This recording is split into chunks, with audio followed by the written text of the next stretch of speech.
If you're operating a hospital, hindi na ho pwede na yung claims ninyo walang pre-bill screening. Hindi ho pwedeng mag-operate kayo ng hospital na wala ho kayong medical evaluator. Ano ba yung trabaho ni medical evaluator? Pag MGH ni Doc, someone should review yung trabaho ni Doc basing on PhilHealth compensability. So, clinical siya at the same time, PhilHealth. Kaya siya medical evaluation.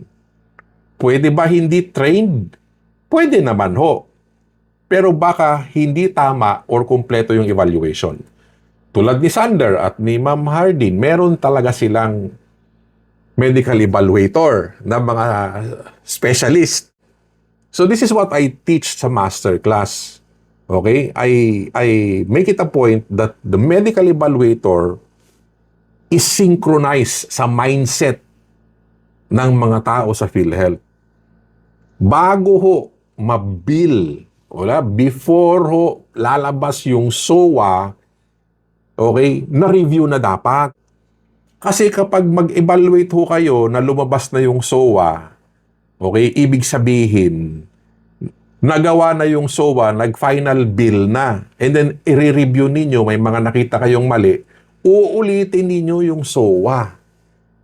Kaya kinakailangan sa claims blueprint, someone should know the entire process from beginning to end. Kasi each of the process may target, each of the process is critical sa revenue. Lalo na yung med-eval. Make or break ho talaga yan.